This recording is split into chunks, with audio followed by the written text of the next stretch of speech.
Kensil Culture, Puppets, Props, Puns, Podcasts.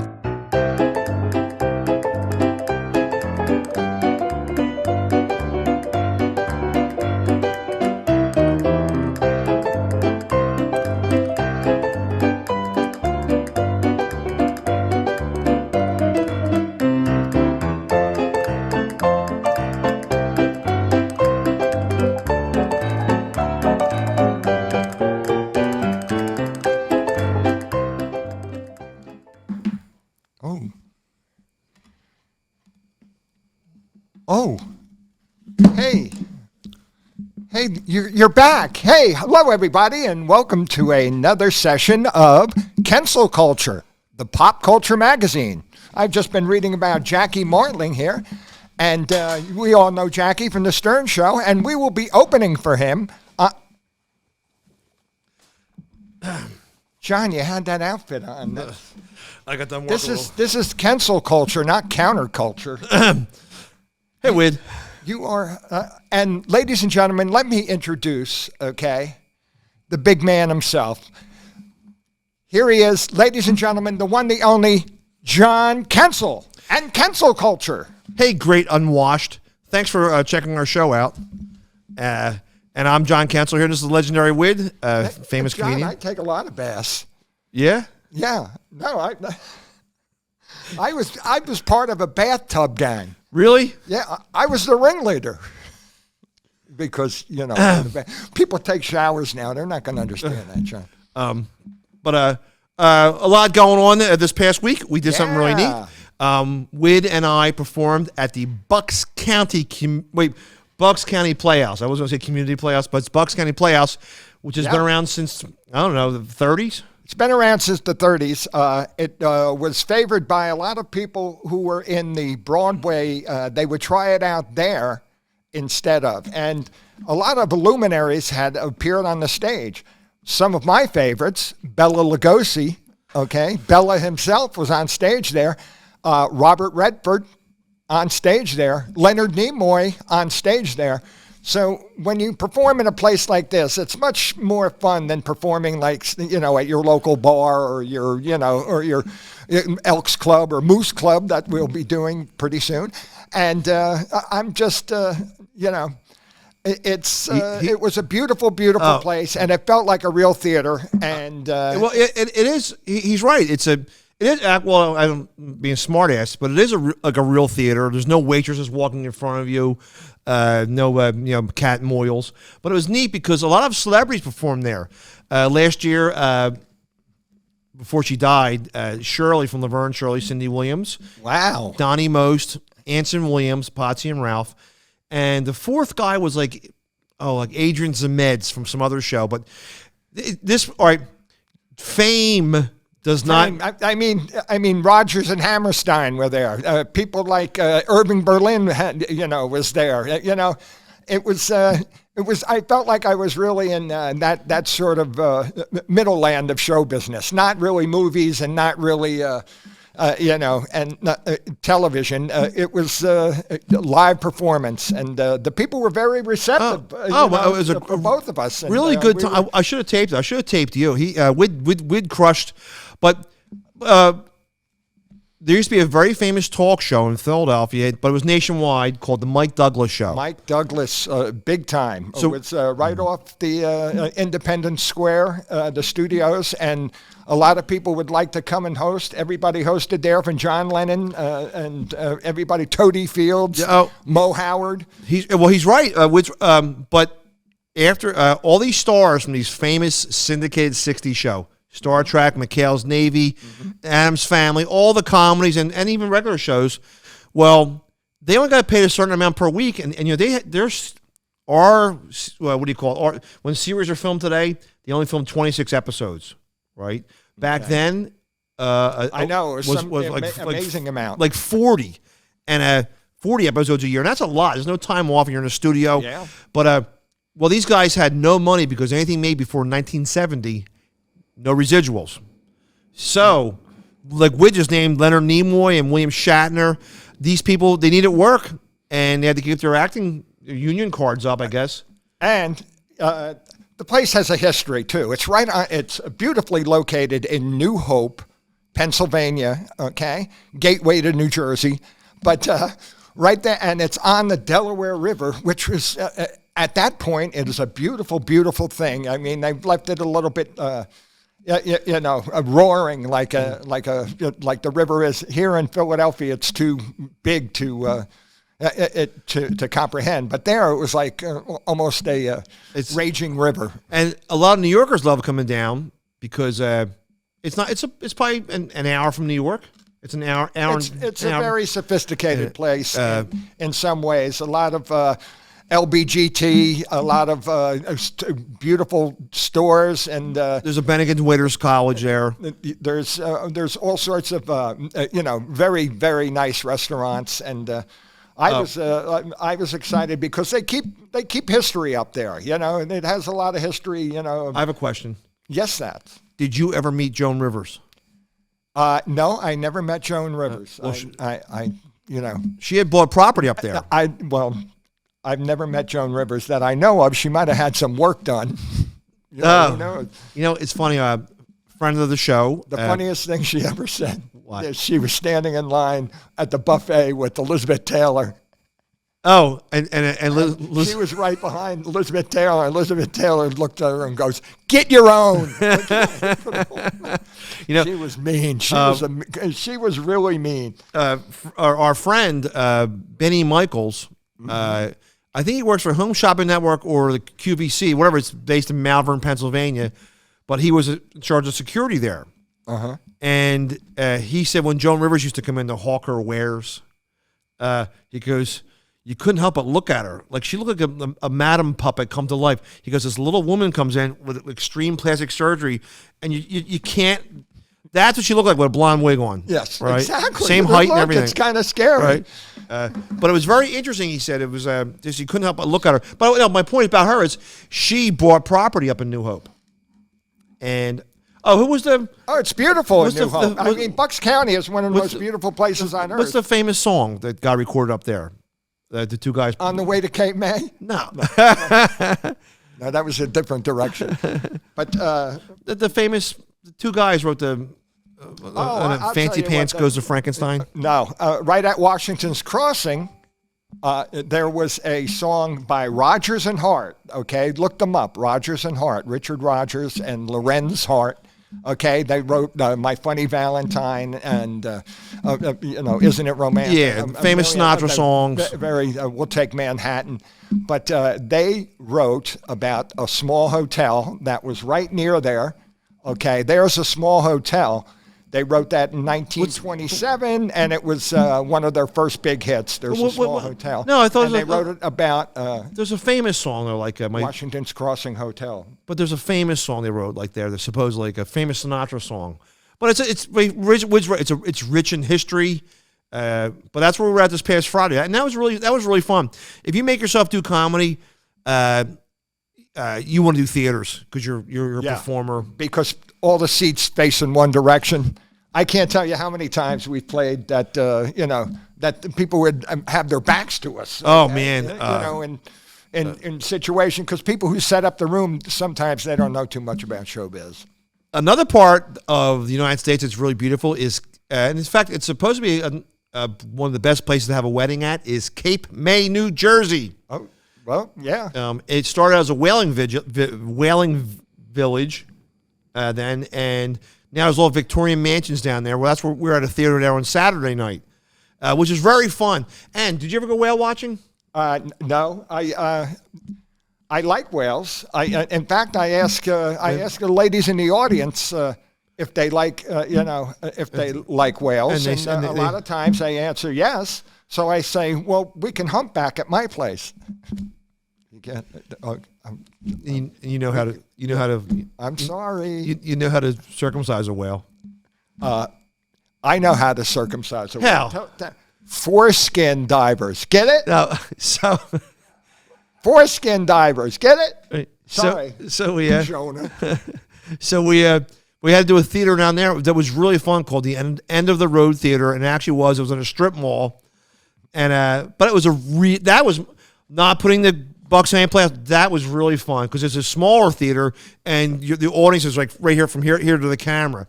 That was really fun. Real good crowd.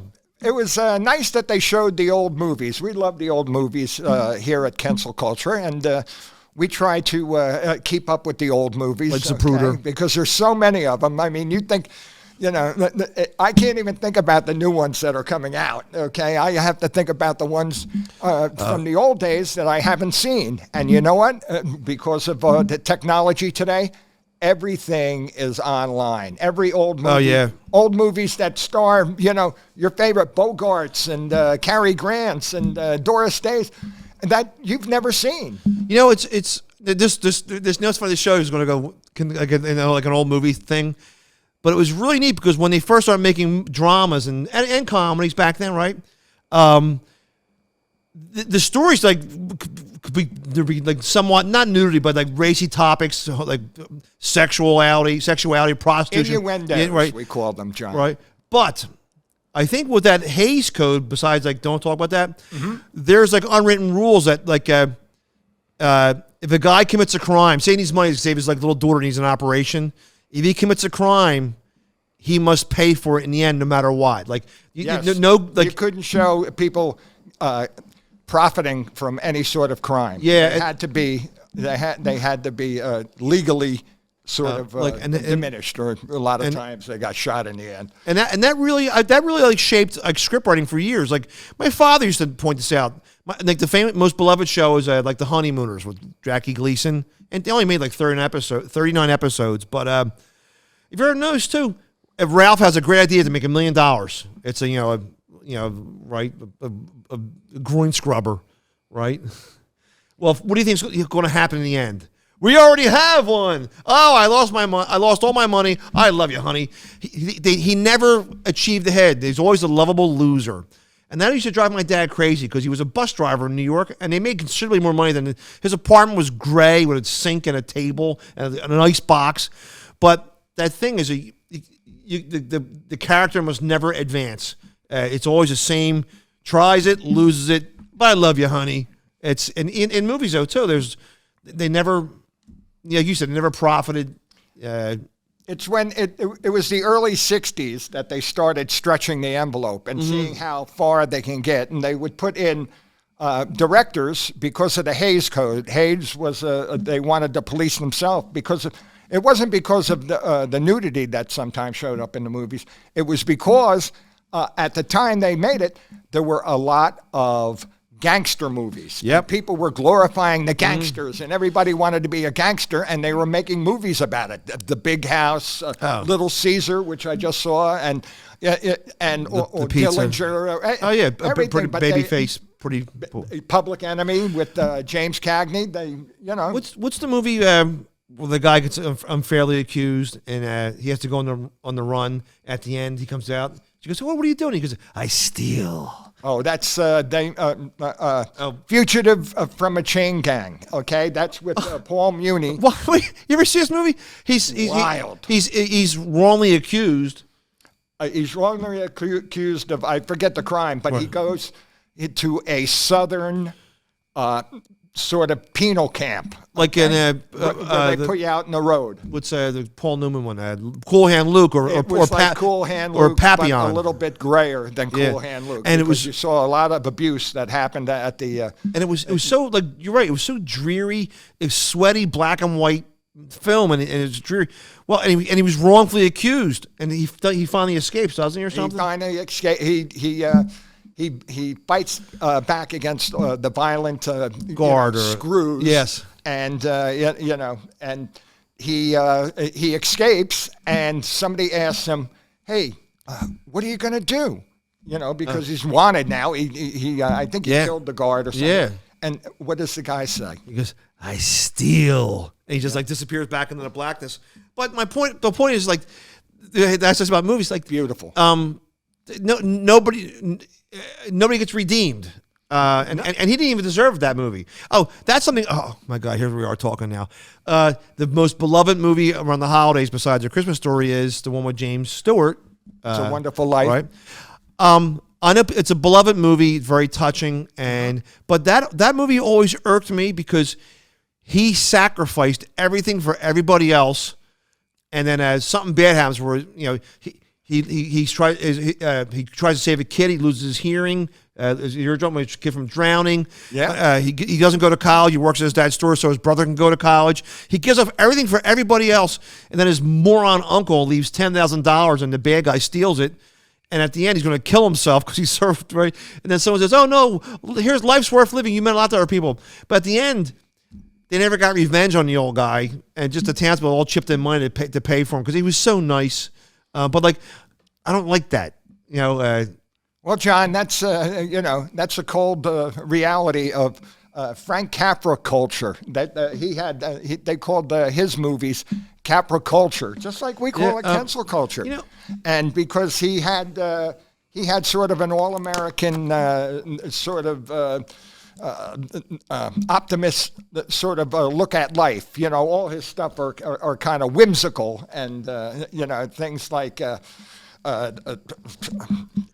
Like, I know you whimsical sort of thing. Capricorn. Yeah. He did It Happened One Night, and he did. I watched one last George. night. Meet John Doe. He did that. Meet John I watched Doe it last and night. all that.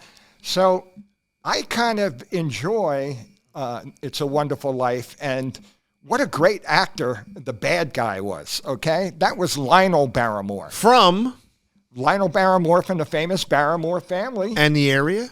And he's from Philadelphia. Yes, born right on Market Street, where the gallery is now. What do they call it? The Dorktown Mall. But he it's funny too. He was in a wheelchair and he still worked for another 20 years. You get out of my bank, you foreskin. But there were rumors that a light had dropped on him. Oh, really? Because he was such a prissy guy. And he would get into the techies sort of world. In fact, he's one of the people that are credited with making the boom mic when the microphone would come down on almost a fishing line. I think that's how they did that. But he is credited with actually having a hand in that. Also, the Barrymores, Lionel Barrymore, Ethel Barrymore, all right, they married another famous acting family from Philadelphia called the Drews. Yeah. And I don't know too much about the Drews, but I know that they were actors at the oldest still running theater in the United States, the Walnut Street Theater. Where, where everybody in the world a famous played place there. And the Marx Brothers actually were there after they got kicked out of being too rambunctious by the Keith vaudeville people. They got ran out of town, and they went to the Walnut Street Theater, and they made their first play. I'll Say She Is. I'll Say She Is, and there's actually it's kind of neat because you see some pictures of them in their cars in Philadelphia. Philadelphia was a big tryout town before we went to New York, but Drew family and the Barrymores. That's how the famous actor is Drew Barrymore. Oh, that's how I never put. No, I did. That's how you got her name? Put that together. And there's a lot of memorabilia about the Drews. Oh yeah, there at the Walnut Street Theater. In where I live in northeast section of Philadelphia, there's a famous intersection called Cotman Avenue and Frankfurt Avenue. Hot spot. Yo, man. They have payphones and pinball machines. But there's a famous diner there called the Mayfair Diner. It's a famous diner. It's been there for years. Well, might sound boring, but it's not actually really. On that land where that diner's at, the Barrymores and the Drews started the old age home for stage and television, stage and film actors in the early part of the century. It was a big 3-story mansion there, and people made early talkies, and when they came down to Philadelphia, well, anyway, that was the retirement home, and then they tore it down, put up a diner, and charged $19 for an omelet. Well, another how about that? I know that might sound like a lot of eggs, doesn't it? No, I'm sorry. The hard-boiled criminals that we were talking about. That's why they had that code, not because of nudity or anything, but because, and they hired a guy inside called Hayes, and they made up guidelines for what you would have to do. Oh, they still have some guidelines, like some they're unwritten laws, but you do like there's. But it always made me laugh when you read about scriptwriters today even do it. Yeah, when they have censors, I right? Got you. Yeah. What they would do is they would have a naughty scene in a script, a saucy screen, right? But they would put a blatantly obvious, horrible, like F-bomb in a play, so the censor would notice that and let the other part go. And it was very, very like a chess move, like a negotiations. Very, very cool. Wid. One of the first ones to break that law was Gone with the Wind when Clark Gable says, "Frankly, Scarlett, I don't give a damn." Yes. Okay, and he had to pay. They had to pay $1,000 because of that. But they went to court actually, or they had a hearing, and they said, "Well, it's written in the book that is a big seller, sold millions, and so we can see that." No, it's really well. I know it sounds like strictly. Oh, we give a damn. Yeah, strictly like Dullsville. You talk about these old movies. That's why that channel is called TCM, Turner Classic Movies. Yeah. Has has millions of subscribers. Oh, it's really neat to watch because it's a clean up print and have a guy talk about before and afterwards.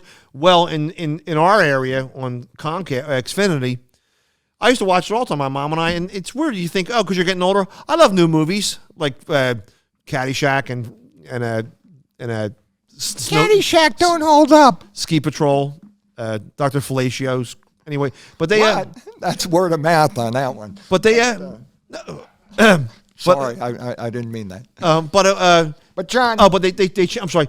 I'll just remember saying they made it. They dropped it. It used to be on their package. Now you have to get a sports package to watch it. I don't like that at all. Because there's a cult of old movies now, and we realize how different they were, and that when they had those restrictions, and yet the movie was still, today you can do anything, and that's what the Academy Award is become. That anybody can do anything and win because of sentimentality, or it doesn't have to do with box. So I guess it always had to do with politics. But how about the another guy born in Philadelphia? Oh, very cool. In fact, I used to, when you do comedy or anything, or you love humor and comedy, you find a point where you're like offbeat show business, and like John Waters films or as SCTV and stuff like that. Well, there's a West Coast version by Chuck. It was called by Chuck Barrett. Chuck Barrett, we're talking about. Okay, the host of the Gong Show. Yes. Gong Show. That was so big for how many years was it? It's probably like 75 to like 82, and they even made a Gong Show movie. But he noticed too. It was he wanted to have a crazy offbeat acts and 3 celebrity judges. He wanted to hire somebody else to be the host, and he couldn't find it, so he did it, which made him a star. They had a host. They had the host, and he wasn't good enough. Now, Chuck's was born in Philadelphia. He graduated from, I think, he lived in Radnor or someplace like that. I think they were kind of well off. His father was a dentist, and and he had a happy childhood, and he became a page, take notes here and there, and a page for NBC, and he worked his way up to become the daytime programmer, and he invented, his first one was the Newlywed, was it? Yes, the Newlywed Game. And then the dating game.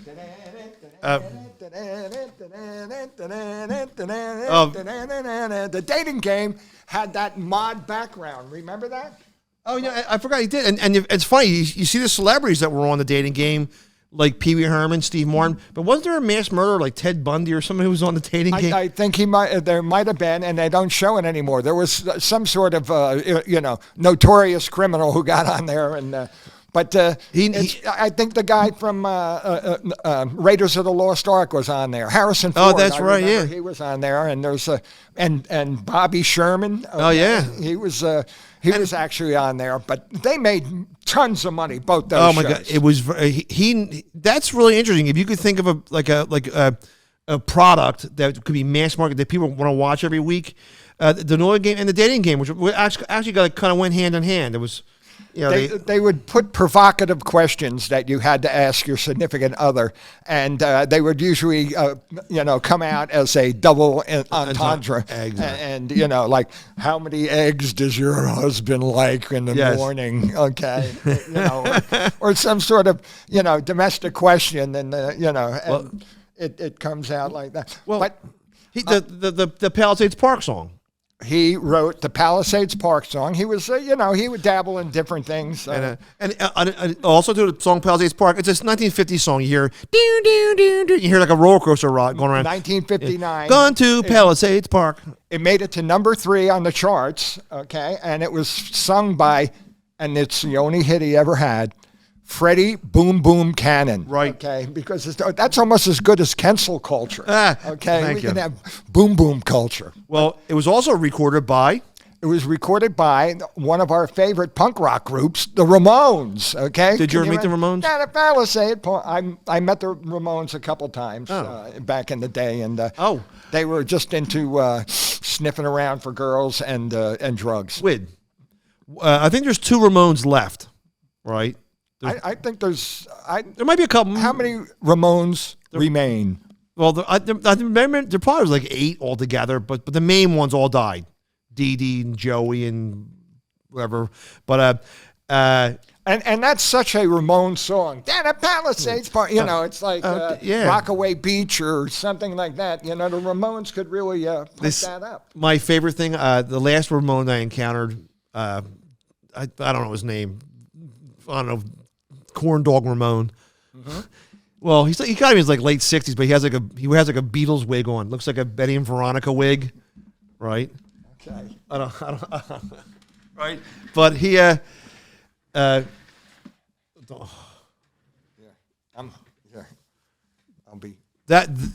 be witty Ramone. Okay. That's what it looks like, right? And it's obviously a wig, right? Well, he was at a horror convention I went to, right? And it was $20 to get a picture taken with him. Oh, did you have to pay? I'm sorry. Well, he's from New York, I guess. Oh, he's from Queens. Yeah, they're from Queens. And you can hear when we talk on this show, I have a thick Philadelphia accent. The Cranford gentleman has a New Jersey accent, but he has a really thick accent. This is true. So he's signing autographs. Well, no one's buying his autographs. And he has a Prince Valiant wig on. No one's hair is that black, right? And you're a rock and roller, John. So I want to sneak a picture on my cell phone to give to our friend Eric Todd, right? Love Eric. Well, one of the Ramones henchmen sees me and goes, "Hey, you can't take pictures of him. You can't take his picture. Oh, listen, check this out. I'll tell you what. For $40, you can take a picture with him, and he'll record an outgoing message on your answering machine." And I go, "All right, I'm gonna go hit the ATM machine." They probably got that from Jackie Martling right here. He was the first one to do stuff like that, knowing how to market. He was from around there. For $40. But what about Chuck Barris's career at the Gong Show? Well, Chuck Barris, the Gong Show. It was originally syndicated in the daytime. It was on I think between 11 and 12 o'clock on NBC. And you would watch it. It was like a spectacle. He had 3 stars on it, like Jamie Farr, J.P. Morgan, who was a singer, a woman, and she flashed her breast one time on the show. She would always threaten to, okay. And almost get there. Then she one did time, they went crazy. It was for Gene, the dancing machine. Well, it's funny. It was a real beloved show. It was funny because that's what like Howard Stern has too. Other people. It was like the anti-talent show. Okay. Exactly. It was an anti-talent show where people who didn't have talent pretended they did. And they would sing something or they would juggle something and not be able to. Everyone was... Did you see the one? A friend of ours, Steve Young. Yeah. He was on the show. I don't know what he did, though. But they got in trouble because they got a fine because they had 2 girls come out. I think they were called the Hot Dog Queens. The Popsicle twins. Twins. And he just sat there seductively eating popsicles. Yes, we know what that's. And, we don't want to leave you cold, audience. So we're not going to talk about those. And they were wearing like ice cream girls. They were wearing those workout shorts and like skin tight tops, and he just sat on the stage, and it was way over for it was daytime. Hollywood in the '70s, John. What do you want them to wear? And it was really like I think they were all drunk too. All the stars. It was like Artie Johnson and Pat McCormick, and I think that was that was one of the perks of being there during the day to drink with your friends. Well, there's a stage hand on the show named, they called him Gene the Dancing Machine. Yeah. It's a big, heavy-set African-American guy. He used to wear a green Adidas sweatshirt like The Sopranos, but he was a big, heavy guy, and a green Jeff cap. And he would play a song, dan, dan, dan, dan, dan, dan, dan, dan, dan, and he would just come out and just do this on the stage. And while he's dancing, he would throw things at him. Well... And the crowd would go crazy for it, and it's made anyway. So I looked up online. Yeah. Well, he eventually died, but he had to have his legs taken off for diabetes. Oh, was that cruel? I know. I said, I'm like, that cruel. I know. Oh, John, I didn't want to hear that. Gene dancing. I know. I want to see him dancing down the yellow brick road, going to, that's why wherever he would want to go. My middle name is Captain Bringdown. But they, but it was very fun, and so the show had a nighttime syndicated version, and it was very neat. So the dating game, newlywed game, the gong. Well, then he made a show with Wid's buddy called the $1.98 Beauty Show with Rip Taylor. $1.98. So Rip Taylor, a famous prop comedian. That's where he got the idea to throw confetti all the things. But he is. He's a pioneer of prop comedy, yes. Well, I did watch him, probably very much influenced by him. Wrote for him a little while. Met him out in Vegas, and he introduced me to Debbie Reynolds, took me all around. But he was the host for 2 years of the anti-beauty contest, which was just like the Gong Show, but using beauties, Well, you couldn't do it today. It's like so politically incorrect. He would have a... Rubenesque, very Zaftig women. They look like RC Cole machines with bikinis on. Look like a mailbox. The women were not beauties. And Rip Taylor would come out, and he would do like word puns, but he would sing the song. And it was always a heavy set. Here she is, Miss $1.98. Yeah, it was always a fat woman. He would say, "Here she is. She takes the cake. She wins the prize tonight. It's $1.98." And it was just so stupid. And you watch it; it was just all crazy. Well, so he writes an autobiography that was very interesting. Autobiography. I forget what it's called, but they made a movie out of it. Confessions of a Dangerous Mind. Adventures of a Dangerous Mind, where he says, quote unquote, that he was a CIA spy, a hitman who his worldly travels because of his career. They would assign him different people to. Well, that's what it says here. In 1984, he wrote a biography called Confession of a Dangerous Mind. He said he worked for the CIA as an assassin in the 60s and 70s in Southeast Asia, and it's obviously no way this didn't happen, right? And but they made a movie out of it with he never broke the character of that. He never said that. Well, no, I wasn't a CIA agent. And they asked one of his best friends after he passed. He goes, "It's possible." Well, it says he said that no, I never worked for them, but they made a movie out of it. Directed by George Clooney. I think it's like one of his first movies. And one of the best actors out there today is Sam Rockwell. He plays him. Did you ever meet the Unknown Comic? I hung out with the Unknown Comic and in England when I went to England. And a very nice fellow. Cheers. Okay, meat pies. No, but he was a very nice fellow. And he shared meat pies. And he still posts a lot. He has a special needs daughter who he takes care of and loves a real lot. And so I love the guy for being like that. Murray Langston. He had gigs, writing and doing jokes for people like Sonny and Cher, different TV shows. And he was embarrassed to go on to the Gong Show. That's why he wore the bag over his head. little knowing that he had like 180 appearances on the show because he was he was a crowd favorite, and he made dad jokes with a bag over his head. And that made him a star. He's probably the biggest star from the show. Well, when they made the movie, they found they were making the movie, and they had another actor playing him, and he got word to George Clooney, I'm available, and he plays himself in the movie. But Chuck Barris, originally from Philadelphia, he passed away on this date, March 21st, 2017. Very interesting guy. Now, passed away at 87. He had a good life, and he, he kind of wasn't too political. He was just out there for fun. Oh, but last thing too. Now he had some shows that went nowhere. Oh, I'm sure. It was. He got carte blanche after the success of the Newlywed Game and. Well, he had another show that was called Three's a Crowd. I remember watching it. Right. I don't know how you've got people for this. It was a husband and wife, and they brought in the husband's sexy secretary, and the wife and the secretary had to see who knew the husband better. I'm like, why don't you just have a divorce lawyer sitting on the show too with you? Isn't it funny how secretaries were always cast as the other woman? Oh, yeah.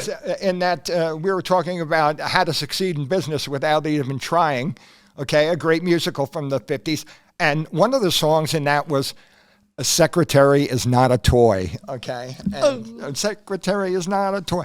So, and John, how would you like to wrap this up? Check us out online. Tell your friends. This is a neat show. We're neat for interesting conversation here.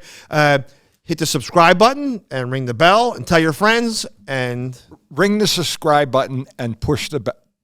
Oh, sorry, either one. But I'm John Kensil, and that's I'm the legendary Wid, and this has been another wonderful chapter of the pop culture magazine Kensil Culture. See you next time.